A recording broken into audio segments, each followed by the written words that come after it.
Hello అండి, welcome back to my channel. So ముందుగా మన ఛానల్లో ఎవరైనా సబ్స్క్రైబ్ చేయకపోతే సబ్స్క్రైబ్ చేయండి, లైక్ చేయండి, షేర్ చేయండి. సో ఈరోజు ఆలూ పరోటా విత్ ఎగ్తో ఎలా చేద్దామో చూద్దాం. సో ముందుగా కొంచెం మనకి ఎంత కావాలి అనుకుంటే అంత పిండి తీసుకొని కొంచెం ఉప్పు, అలాగే ఒక స్పూన్ మాత్రమే ఆయిల్ వేసుకొని మనం కొంచెం వాటర్ వేసుకుంటూ చపాతీ పిండి ప్రిపేర్ చేసుకోవాలన్నమాట. సో మనము ఏ కన్సిస్టెన్సీలో కలుపుకోవాలనేది చాలా ఇంపార్టెంట్. చూసారు కదా, చేతికి అంటుకోకూడదు అనమాట. ముద్ద గట్టిగా ఉండకూడదు, అలా అని మరీ పలచగా ఉండకూడదు. నేను వీడియోలో చూపిస్తున్న విధంగా ఆ కన్సిస్టెన్సీలో మనం పిండి అనేది బాగా కలుపుకున్న తర్వాత మూత పెట్టి పక్కన పెట్టేయాలన్నమాట. స్టఫ్ కోసం 4 పెద్ద పొటాటోస్ని తీసుకోవాలి. సో ఉడకబెట్టే ముందు కొంచెం వాష్ చేసేసుకొని మనము ప్రెషర్ కుక్కర్లో పెట్టి మెత్తగా ఒక 10 విజిల్స్ వచ్చినంత వరకు మనము వాటిని ఉడకబెట్టుకోవాలి. అందుకోసం అంటే స్టఫ్ అనేది సాఫ్ట్గా ఉండాలి కాబట్టి, సో అందుకోసము ఎక్కువ విజిల్స్ పెట్టి మనం ఉడకబెట్టుకుంటాం అనమాట. సో నేను ప్రెషర్ కుక్కర్లో పెట్టి ఉడకబెట్టాను. అవి ఉడకయ్యో లేదని చెప్పి మనము చాకు ఇలా గుచ్చి చెక్ చేసుకోవచ్చు. మీరు వీడియోలో చూడొచ్చు. చాక్ ఇలా గుచ్చాను అనమాట. అంటే పెద్ద పొటాటోస్ నేను కట్ చేయకుండా వేసేస్తాను. ఎందుకోసం అంటే అందులో విటమిన్స్ అనేవి పోతాయి అనమాట కట్ చేస్తే. అందుకోసం ఇలా డైరెక్ట్గానే ఉడకబెట్టేసుకుంటాను. ఎక్కువ విజిల్స్ పెట్టుకుంటే సరిపోద్ది అనమాట. ఇప్పుడు చల్లారిన తర్వాత జనరల్గా మనం తొక్కలు తీసేసుకొని ఇంకా స్టఫ్ కోసము ముక్కలు కట్ చేసి ప్రిపేర్ చేసి పెట్టుకోవాలన్నమాట.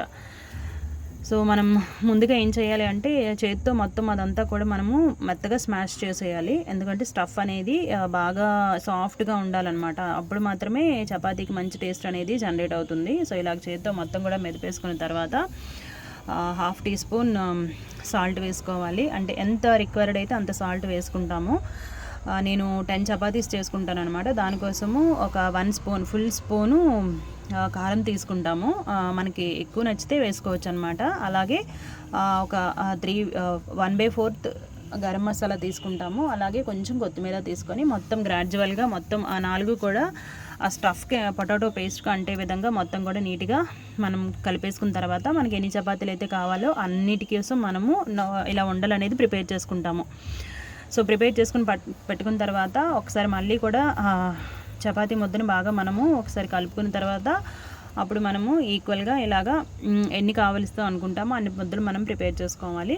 సో ఇప్పుడు చపాతీ అనేది మనం ఒత్తుకోవాలన్నమాట. ఒత్తుకునే ముందు ఒకసారి రౌండ్గా బాల్ చుట్టేసుకొని ఇలాగా బాగా చేసేసిన తర్వాత వీడియోలో చూపిస్తున్న విధంగా దాని మీద కొంచెం పిండి వేసుకొని అప్పుడు ఈ స్టఫ్ అనేది పెట్టుకొని క్లోజ్గా అంటే ఎక్కువ ప్రెషర్ పెట్టకుండా వాటిని మనం క్లోజ్ చేసేసుకుంటాము. క్లోజ్ చేసేసుకున్న తర్వాత మళ్ళీ ఒకసారి రౌండ్గా చుట్టేసుకుంటాం అనమాట. ఎక్కువ ప్రెషర్ పెట్టుకున్నా ఇంకా మనకి ముద్ద అనేది పిండి అనేది బయటికి కనిపించదు అనమాట. సో ఈ విధంగా మనము చపాతీ అనేది చేసుకుంటాము. సో మనం ఒత్తేటప్పుడు జనరల్గా ప్రెషర్ పెడతాము నార్మల్ చపాతీకి అయితే. సో ఇది ఆలూ పరోటా కాబట్టి లోపల మనం స్టఫ్ పెట్టాం కాబట్టి ఎక్కువ ప్రెషర్ పెట్టుకున్న పైన అలాగా మనము చపాతీస్ అన్నీ కూడా మనం ఒత్తుకుంటాం అనమాట. అలాగా నెమ్మదిగా. కాకపోతే దీనికి నార్మల్ చపాతీకి అయితే ఎక్కువ పిండి వేయం, బట్ దీనికి మాత్రం మనం ఎక్కువ పిండి వేసుకుంటాం. ఎందుకోసం అంటే మధ్యలో మనము పొటాటో స్టఫ్ పెట్టాం కాబట్టి పిండి పెట్టుకుంటే కనుక మనకి చపాతీ అనేది ఆ కర్రకి అంటకుండా ఉంటుంది అనమాట. ఇది అనమాట ఒక చిన్న టిప్ లాంటిది అనమాట. ఎక్కువ ప్రెషర్ పెట్టకూడదు. మనం ఎక్కువ పిండి వేస్తే కనుక ఇంకా మనకి చేతికి అంటదు. చూసారు కదా, అసలు పీటకు కూడా అంటది అనమాట. ఇలా మనకి ఎన్ని కాలుస్తాను చేసుకొని నార్మల్ చపాతీ ఎలా అయితే మనం కాల్చుకుంటామో అలాగే చపాతీ అనేది మనం కాల్చేసుకుంటాము. చూసారు కదా, నేను వీడియోలో చూపిస్తున్న విధంగా నేను 10 చపాతీస్ చేస్తాను. ఒక 2 or 3 అనేది నేను ఎక్స్ట్రా పెట్టుకుంటాను అనమాట. ఎందుకోసమంటే ఆలూ పరోటా దాని మీద మళ్ళీ ఎగ్ వేసి మళ్ళీ కాలుస్తాం కాబట్టి వాళ్ళకి రుచిగా ఉంటుంది కాబట్టి ఎక్కువ చేస్తాను. సో ఇలా అన్నీ కాల్చేసుకున్న తర్వాత ఇప్పుడు ఎగ్ వేయడానికి కోసం ముందుగా ఎగ్ అనేది పగలగొట్టుకొని కొంచెం కారం అలాగే కొంచెం సాల్ట్ వేసుకొని ఎగ్ మొత్తం కూడా బాగా బీట్ చేసుకోవాలి స్పూన్తో కలుపుకొని అనమాట. నేను ఆమ్లెట్ వేసినా ఇలాగే ఎగ్ పరోటా చేసినా కూడా గ్లాస్లో కలుపుకుంటాను అనమాట. ఎందుకోసం అంటే బాగా బీట్ అవుతుంది అనమాట, బాగా గ్రాడ్యువల్గా కలుస్తుంది. ఇప్పుడు కొంచెం చపాతీ మీద వేసుకొని మనము ఇలాగా అట్లకాడుతో మొత్తం గ్రాడ్యువల్గా ఇలాగా మనము చేసుకొని నెమ్మదిగా ఫ్లిప్ చేసుకోవాలి వీడియోలో చూపిస్తున్న విధంగా. నేను పిల్లలకైతే నెయ్యి వేస్తానన్నమాట. నెయ్యితో చపాతీ అయితే పిల్లలకి చాలా మంచిదని అంటారు. మాకైతే కనుక ఆయిల్ కాల్చుకుంటాను.